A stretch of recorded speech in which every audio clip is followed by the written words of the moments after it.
राज की बात यह कि प्रेस कॉन्फ्रेंस के दौरान एक बार फिर कांग्रेस की गुटबाजी सामने आई।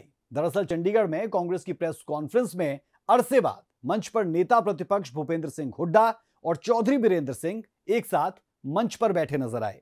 वहीं कुमारी सैलजा और रणदीप सुरजेवाला ने प्रेस कॉन्फ्रेंस से उम्मीद के मुताबिक दूरी बनाए रखी, जिससे कांग्रेस की अंदरूनी कलह एक मर्तबा फिर उजागर हुई। कांग्रेस ने प्रेस कॉन्फ्रेंस कर शक्ति प्रदर्शन करने की कोशिश तो की, लेकिन कुमारी सैलजा और रणदीप सुरजेवाला की गैर मौजूदगी से कांग्रेस बिखरी बिखरी नजर आई। चलिए बात करेंगे बीएसपी और इनेलो की, जिन्होंने एक बार फिर गठबंधन कर चुनाव लड़ने का ऐलान कर दिया है। इन दोनों पार्टियों के बीच कितनी सीटों पर सहमति हुई, जानने के लिए जरूर देखें ये रिपोर्ट।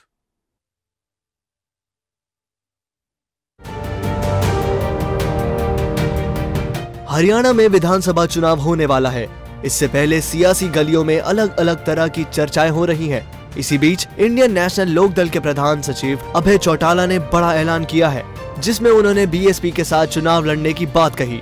बीएसपी नेता आकाश आनंद ने कहा कि 6 जुलाई को अभय चौटाला और मायावती के बीच विस्तार से सीटों पर चर्चा हुई। 90 में से 37 सीटों पर बीएसपी चुनाव लड़ेगी और बाकी सीटें अनेलो के खाते में जाएंगी। इस बने गठबंधन को बीएसपी की राष्ट्रीय अध्यक्ष बहन कुमारी मायावती जी का पूरा आशीर्वाद प्राप्त है और हम सभी को यह पूरी उम्मीद है कि यह बना गठबंधन हरियाणा प्रदेश में इस वर्ष होने वाले विधानसभा आम चुनाव में अपना बेहतर रिजल्ट लाएगा तथा अपनी सरकार भी जरूर बनाएगा और फिर सरकार बनने पर बहन जी के आशीर्वाद से वह गठबंधन की ओर से श्री अभय चौटाला जी को ही हरियाणा प्रदेश का मुख्यमंत्री बनाया जाएगा। आज इंडियन नेशनल लोकदल पार्टी और बहुजन समाज पार्टी का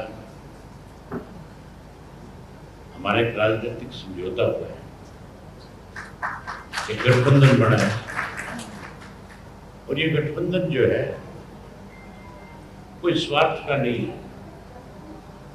ये गठबंधन लोगों की भावनाओं के मुताबिक बनाया गया है।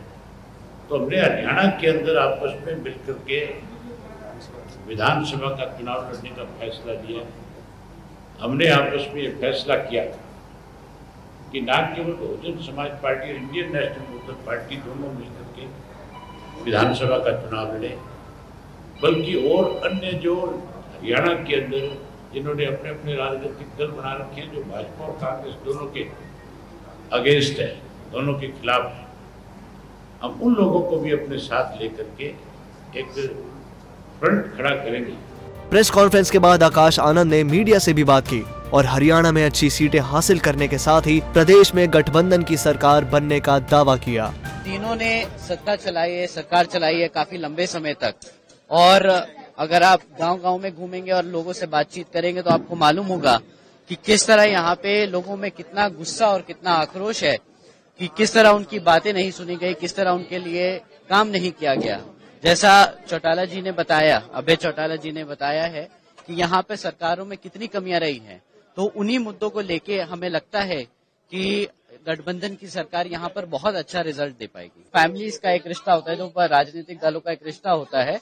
जब कोई चीज कंफ्यूजन में रहती है या कोई कंसर्न आती है तो वो आपस में बात करके ही डिसीजन लिया जाता है। तो पहले भी आपस में बात करके डिसीजन लिया था, पर इस बारी हमें पूरा भरोसा है, पूरा कॉन्फिडेंस है कि इस बारी हम ना ही सारी खाली चुनाव लड़ेंगे बल्कि जबकि सरकार भी लड़ेगा। वहीं इनेलो नेता अभय चौटाला ने कांग्रेस नेता भूपेंद्र हुड्डा पर निशाना साधा और भूपेंद्र हुड्डा को बीजेपी का एजेंट बताया। तो कांग्रेस की पुरानी आदत है, कांग्रेस जब घबराहट में होती है तो वो इस तरह की बातें जरूर करती है, वो जरूर इस तरह की बातें करती है। ये तो भूपेंद्र हुड्डा तो पूर्ण रूप से भाजपा का एजेंट है, ये मेरे कहने की जरूरत नहीं है, ये उसने साबित कर रखा है कि वो एजेंट के रूप में काम करते हैं। बता दें कि इससे पहले 1996 के लोकसभा चुनाव के दौरान इनेलो और बसपा के बीच पहली बार गठबंधन हुआ था। इनेलो ने 7 लोकसभा सीटों पर और बसपा ने 3 लोकसभा सीटों पर चुनाव लड़ा था। इस चुनाव में बसपा ने एक अंबाला लोकसभा सीट पर जीत हासिल की थी। जबकि इनेलो प्रत्याशी राज्य की 4 लोकसभा सीटों कुरुक्षेत्र, हिसार, सिरसा और भिवानी पर चुनाव जीते थे। इसके बाद साल 2018 में बसपा और इनेलो के बीच राजनीतिक गठजोड़ हुआ, लेकिन ये गठबंधन विधानसभा चुनाव तक लोगों के बीच नहीं पहुंच पाया। गौरतलब है कि अब तीसरी बार इनेलो ने अपना खोया हुआ राजनीतिक वजूद बचाने के लिए बसपा के साथ गठबंधन की पहल की है। अब देखना यह है कि ये गठबंधन आगामी चुनाव में कितना कारगर साबित होता है। सूर्य समाचार के लिए चंडीगढ़ से रवि चंदेल की रिपोर्ट।